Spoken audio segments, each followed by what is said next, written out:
Here's an update on 3i Atlas, some UFO news with whistleblowers saying that they're going to be coming forth.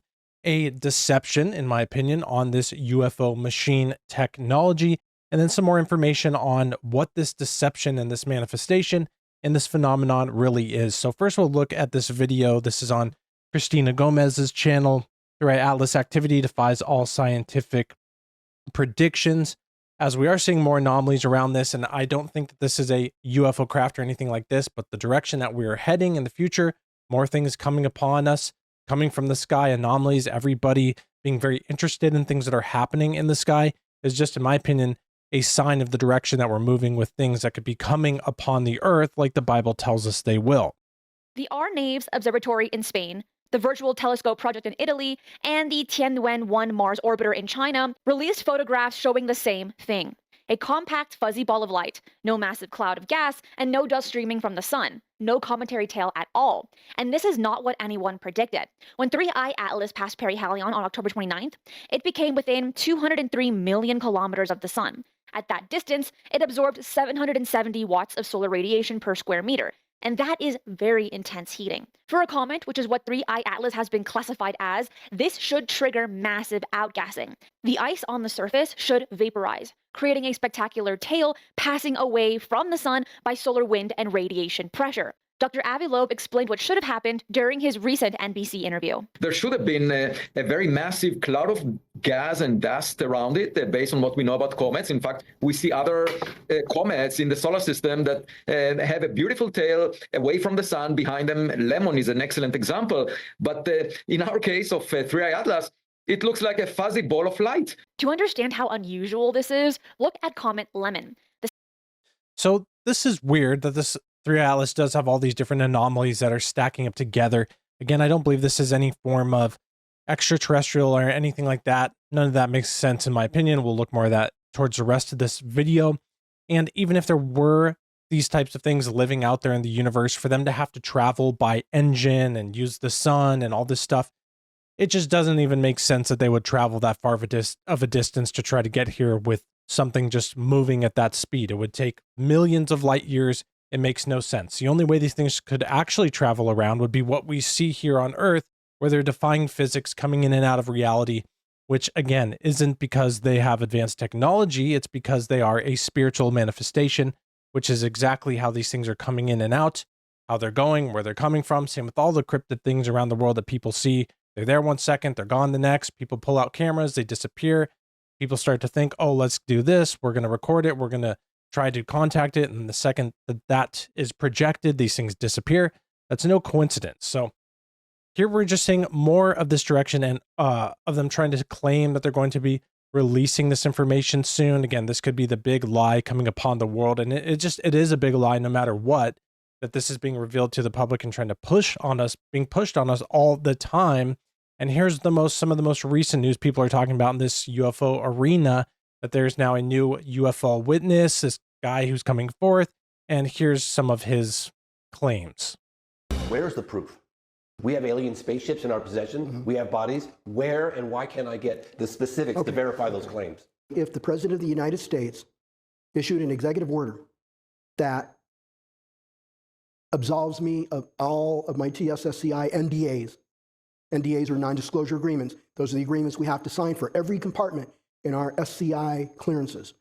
So if the president waives or absolves my obligation to those NDAs, and I get subpoenaed by Congress, somebody on Capitol Hill, some committee, either in the Senate or the House or the both, to reveal everything I know that I learned from my investigations, both unclassified and classified, into the legacy UAP, crash retrieval, and hardware reverse engineering and NHI programs, I would do so.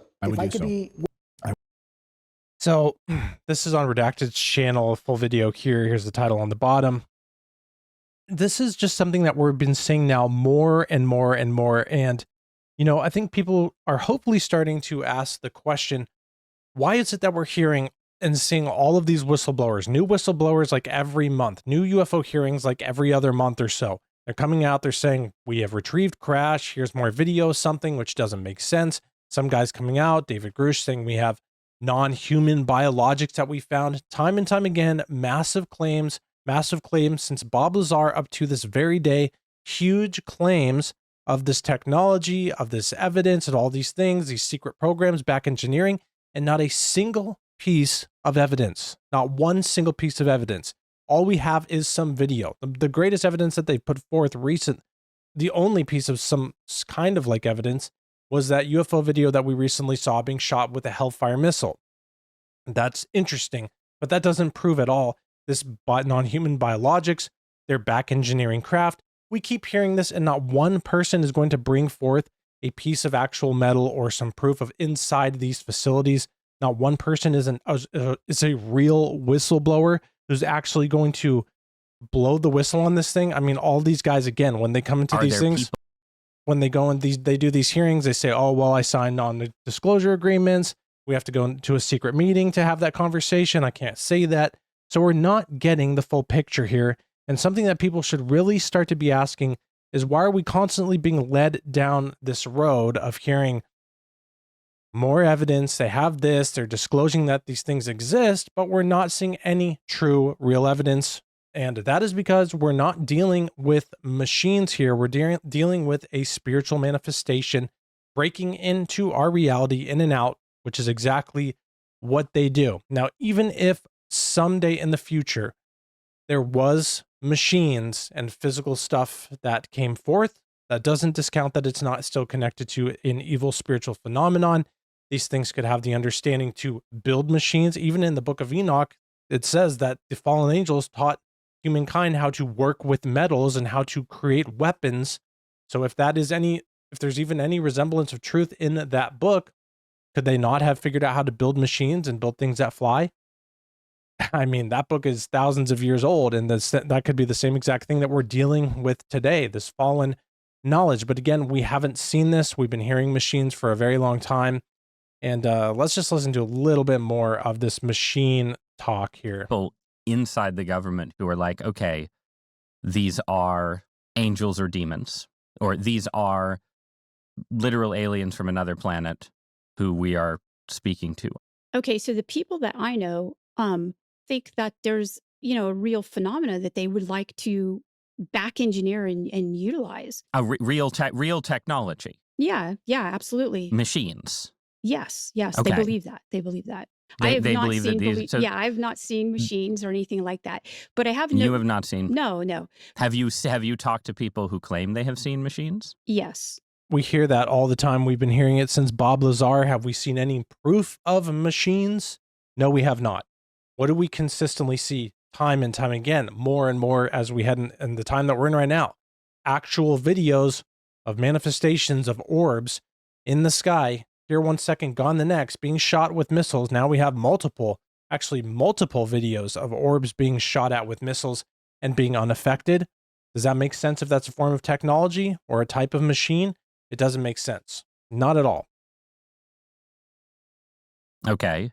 And those people where do those people say they've seen the machines? Well, inside. I can't say that, but I can say that I've talked Once to them again, about can't say the that. machines, and they have not All we told ever me hear. where they've seen the machines. Okay. So this, all right. So I this don't is, listen. I don't know if they've seen the machines or not, or if it's an elaborate setup where they're seeing something. So that's why I like to stay away from most of the government information about the topic. And these are people that are working for the government, with the government. That's something to keep highly in mind, is a lot of these people work for the government. They work with the government, or they just recently stopped working with the government, just like the 2027 alien phenomenon thing that's been going around the internet has been initially started by a guy who used to work for the CIA, John Ramirez. So why is it that we're getting different disclosure and different alien predictions and all this stuff from guys who worked in the CIA? And again, a lot of these guys, they worked in the military, they worked in the government, CIA, all these different agencies. And so it's like, are they not being controlled still? Are they not being told to say they used to work there and they're just being told the message to say? And even David Grush said, well, the Pentagon tells me what I can say and what I can't say. And I can't really say that because the Pentagon hasn't released. He says that with Jesse Michaels when he went on Jesse Michaels' YouTube channel. And it's like, oh, I don't care what the Pentagon says. You're not a whistleblower then. You're just talking what the Pentagon has to say. And again, once again, getting no true information or getting no true evidence. All we're getting is big claims, zero evidence. That's the continued thing. And 100% why I believe it, because I've witnessed it in my own life. And what we see and what the evidence all points to is it's a spiritual manifestation, an evil one, even if it somehow, again, proves in the future that these entities figured out how to make machines and use them to deceive humanity. I mean, obviously, isn't that far-fetched for them to figure that out. That doesn't mean that they're ETs from another planet, and that fits nowhere in the biblical narrative of creation. These things are evil, fallen, whether they're fallen angels, demonic, or some other form of principality or power. That's the phenomenon that we're dealing with. And this astrophysicist explains it pretty well here, I would say. This video on CBN News, Are UFOs and Aliens Demonic? Astrophysicist explains why they might be. But there's a 1% residual that falls in a different category. And these would be UFO phenomena that observers report violating the laws of physics. On the other hand, they leave evidence indicating that they're real phenomena. And that, I think, explains why you have a lot of scientists and skeptics saying this doesn't exist, because they come from a worldview that doesn't permit the existence of non-physical reality. But as a Christian, as a believer in the inerrancy of the Bible, I do believe in the existence of non-physical reality, because the Bible tells us God created two different species of intelligent life, one that's constrained by the physics of the universe and one that is not. And we're talking about humans that are indeed constrained by the dimensions and laws of physics of the universe, and angels who are not. And these angels live in a different dimensional realm, but God has given them the power to come in temporarily into our realm. So I think that's where that 1% residual falls.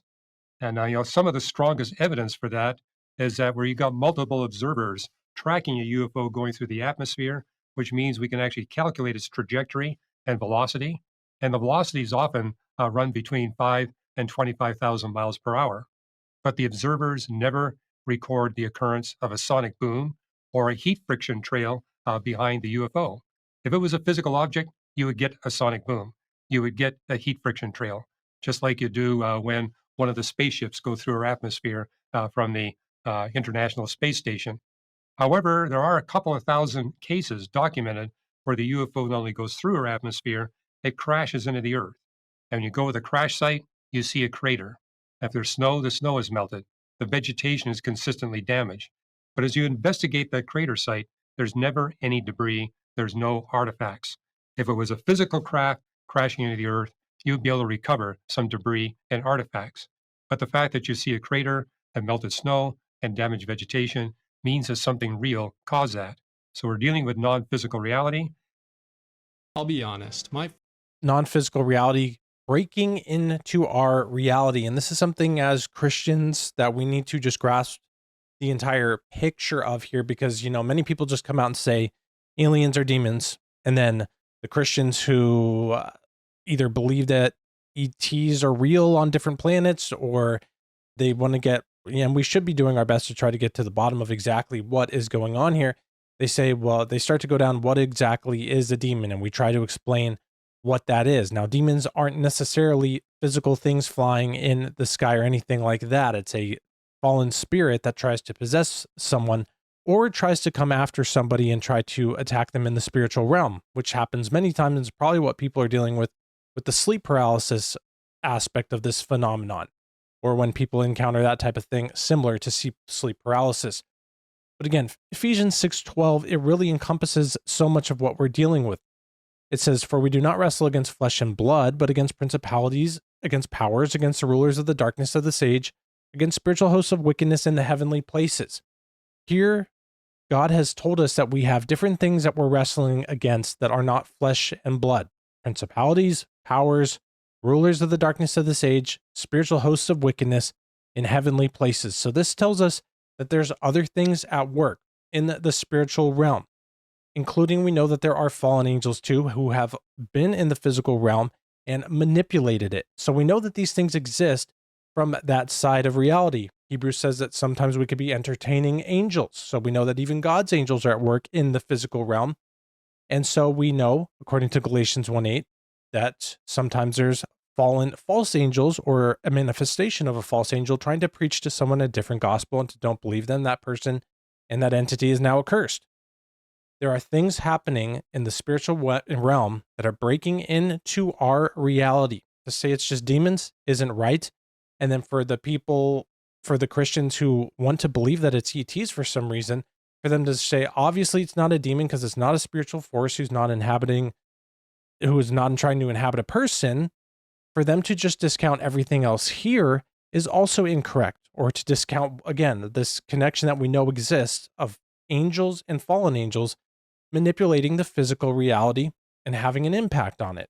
These things exist, and we're not wrestling against flesh and blood here. We're wrestling against these things that are breaking into our reality and causing deceptions, potentially the big deceptions that the Bible warns us about in the last days. And whether it's those or not, it is a deception, and Jesus Christ has the power over it all, which is the most important aspect of this whole thing. Again, God didn't have to give us exactly all the details of what these things are that we're wrestling against and how they manifest and this and that. We don't need entire books on that because he gave us enough information. Following the Lord Jesus, submitting and surrendering to him and calling on him will protect you from all of these attacks that we are dealing with in the heavenly realms. Jesus has authority over it all. So we know the most important thing, which is Jesus has, again, authority over it all. And so that is the message that we have to always have at the forefront of this, especially as it's coming into our reality more and more. What we're dealing with is a spiritual phenomenon, and Jesus has the power over it all. Follow him to be safe through these deceptions and these lies, against these deceptions and lies that are coming.